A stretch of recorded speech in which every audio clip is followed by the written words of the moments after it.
பேருந்துலாம் போயிருந்தோம். பெரிய மீட்டிங் வச்சுக்க ஆயிரக்கணக்கான மக்கள் இருக்காங்க. அருள்ராஜ்னு ஒரு அண்ணன் இருக்காங்கன்னு தெரியல, மெட்ராஸ்ல பெரிய ஊழியக்காரரு. அவர் வந்து இந்த இடத்துல வந்து என்ன செய்யறாருன்னா அவருக்கு பிரசங்கம் பண்றாரு. முதல்ல பாட்டு செய்யலாம் வந்து முதல்ல ஒரு தீர்க்க தரிசனம் சொல்லுவாங்க. சொல்லும் போது சொல்றாங்க, இந்த முன் வரிசையில் இருக்கிற பிள்ளை வர சொல்லுங்க மேலேன்னாரு. நான் வரவே மாட்டேனே, வா ஆண்டவர் மேலே கோவப்பட்டுருவாரு, ஏறி வா அப்படின்னாரு. பயந்து போய் மேலே போயிட்டேன். உன்னை சாகுறதுக்கு அழைச்சேன்னாரு.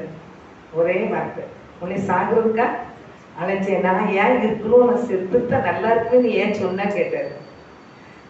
நான் சொல்லி 1 மாசத்துக்கு பிறகு அந்த மீட்டிங் போறேன் அவர் சொல்றாரு. அப்ப ஆண்டவர் எப்படி கேட்காரு பாருங்க. நான் சொன்ன வார்த்தை அப்படியே அவ்வளவு மத்தியிலையும் ஆண்டவர் அந்த மொழிக்கார மூலியமா பேசுறாரு. நான் ஏன் இருக்கிறேன், நான் செத்துட்டா நல்லா இருக்கும், நீ சொன்னியே, உன்னை சாகுறதுக்கா அழைச்சேன்னாரு. இப்ப நினைச்சேன் எனக்கு அது வரும். அலையிலையா?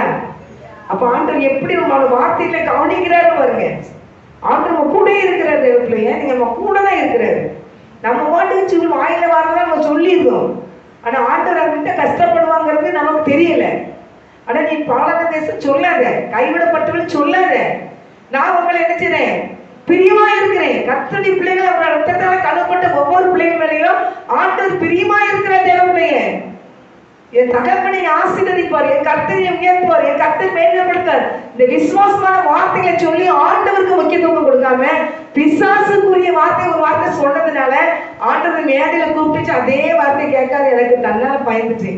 நான் இங்க சொல்ற மாதிரி யாருக்குமே தெரியாது, காப்பி குடிச்சிட்டு இருக்கணும்னு சொல்லிட்டேன். அந்த வார்த்தையை ஆண்டவர் எப்படி இந்த கூட்டத்தின் வார்த்தையை வச்சு பேசுறாரு அப்படிங்கிறது எனக்கு அப்படி ஒரு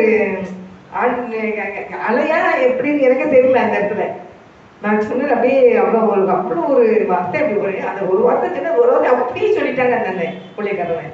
அப்போ ஆண்டவர் எவ்வளோ நிலமா கரெக்டாக வச்சு எனக்கு அதை வெளிப்படுத்துறாரு பாருங்க. அதை கத்துடி பிள்ளைகளாக நீங்களும் நானும் அப்படி கருத்துல ஆச்ச முடியுமா இருக்கிறோம், அலங்காரமா கிரீடமா இருக்கிறோம். கட்டுடி பிள்ளைகளை ரத்தத்தால கழுவப்பட்ட பிள்ளைகளை ஒரு கரத்துல வச்சு அவங்க என்ன அழகு பார்க்கிறாரு பிள்ளைய. நம்ம பிள்ளை ஒரு குழந்தைய தூக்கி கையில வச்சுட்டு என்ன கொஞ்சம் என்ன சேர்த்தீங்கன்னா பண்ணு கூட வளர்த்துக்காரு. சிரிச்சிட்டாலே அதே வர்ணிப்போம்.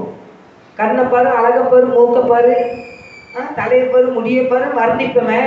ஆண்டவங்களை கருத்துல வச்சிருக்கிறாரு, அழக வர்ணிப்பாம இருப்பாரா? அலையிலையா? அப்படி கருத்துல செல்ல பிள்ளையா இருக்கிறோம். நம்ம சும்மா போட்டுட்டு வாயில வந்ததெல்லாம் பேசி பேசி பேசி அவரை வேதனைப்படுத்தி அவரை புண்படுத்தி இந்த பிள்ளைமே நான் ரட்சித்தனே அப்படின்னு சொல்லி அவங்க வேதனைப்படுறவர்களே நம்ம நடந்துக்கிறோம். அலையிலையா?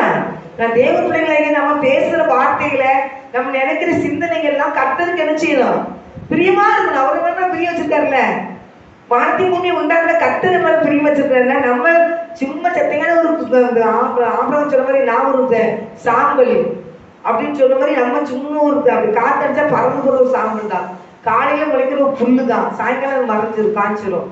அப்படி இருக்கிற நம்மளை அவர் தேர்ந்தெடுத்த ஒரு பிள்ளையான வயசு இருக்கிறாருன்னா நம்ம எப்பவும் நினைச்சணும் கர்த்தர் பிரியப்படுற மாதிரி நம்ம பேசணும். நம்ம எப்பவும் அவருக்கு நம்ம கொஸ்டின் பண்ணையோ அவருக்கு முன்னால இருந்துட்டு நம்ம முறுமுறுக்கையோ நமக்கு எது தகுதியே இல்லை. கர்த்தரை மகிமைப்படுத்துற மாதிரியே நீங்க என்ன செய்யணும், நடந்துக்கிடணும். அது கர்த்தருக்கு சந்தோஷம். அப்படி அவரை மகிமைப்படுத்தும் போது நம்மளை மேன்மைப்படுத்துவார்.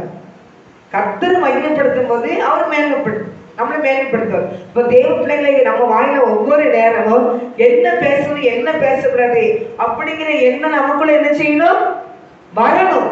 நம்ம சும்மா குருட்டா போக்குல மாம்சம் பேர் விரும்பினபடி பேசிட்டு உலகத்தான் இருக்கிற மாதிரி பேசி சிரிச்சுக்கிட்டு அப்புறமா ஆண்டவரை வேதனைப்படுத்திட்டு ஆண்டவரே தெரியாம பேசுறேன் மன்னிச்சுக்கிறோம் ஆண்டவரை சொன்னா அவர் மன்னிக்கிறது அவர் பிள்ளைய என்ன செய்ய ஆனா மன்னிப்பாரு. 2 அடி போடுவாருன்னா அடி போடுவாரு. இன்னொரு வாய் பேசாத அப்படி நம்ம பிள்ளைங்க தேவையில்லாத வாய் பேசிட்டா வாய் அடி அடிச்சு வாய் இன்னும் இந்த வார்த்தை பேசும் சுப்ள வந்துக்குவோம். சொல்ல மாட்டோமா? ஆனா தேவ பிள்ளைகளாக நமக்கெல்லாம் ஒரு அலங்காரமான கிரீடமா நம்ம வைத்திருக்கிறதுனால தேவையில்லாத வசனம் சொல்லி இருக்குது.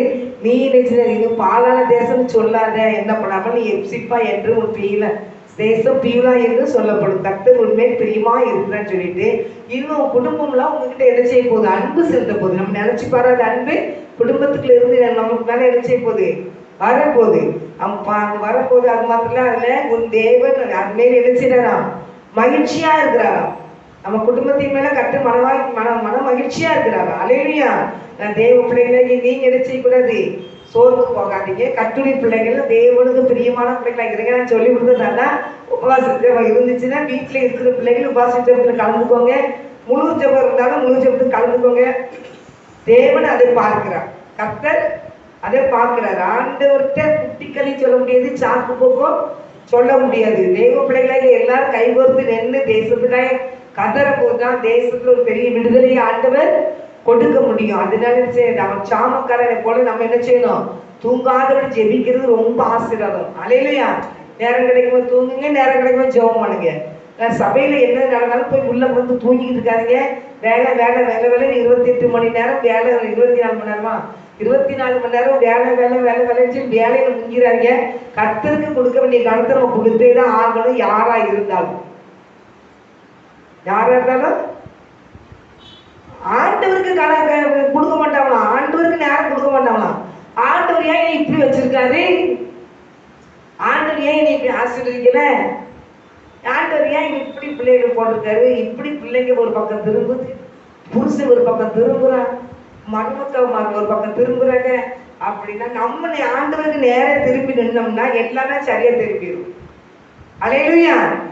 அந்த தேவனுடைய பிள்ளைகளை நீங்க ஆண்டவர் விரும்புகிறது, அவருடைய பிள்ளைகளை ரட்சித்திருக்கிறாருன்னா நீங்க சபையில் சொல்லுவாங்க, நிறைய இந்துக்கார பிள்ளைங்க வச்சுறாங்க சர்ச்சுக்குள்ள வந்து ஜெபம் பண்ண வர்றாங்க அப்படின்னு சொல்றாங்க. அப்ப நிறைய பிள்ளைங்க அவங்க ஆண்டவரை தேடுறாங்க, அவங்களுக்கு பிரச்சனை சொல்லி ஆண்டவரை தேடி வர்றாங்க. அப்போ கர்த்தருடைய பிள்ளைகளாகி நீங்க ஆண்டவர் எப்படி தேடணும், நம்ம ஆசீர்வாதத்துக்கு மேல ஆசீர்வாதமா ஏறி வரணும்னா தேவனை நம்ம தேட வேண்டிய விதத்துல தேடணும். கர்த்தரை தேடுங்கள், அப்பொழுது நீங்க பிழைப்பீர்கள். அப்போ கர்த்தரை தேடணும். நம்ம தேடாம ஆண்டவர் எனக்கு இது வேணும், அது வேணும், இது வேணும், அது வேணும் அவருக்கு நிறைய கொஸ்டின் பண்றது. அல்லேலூயா.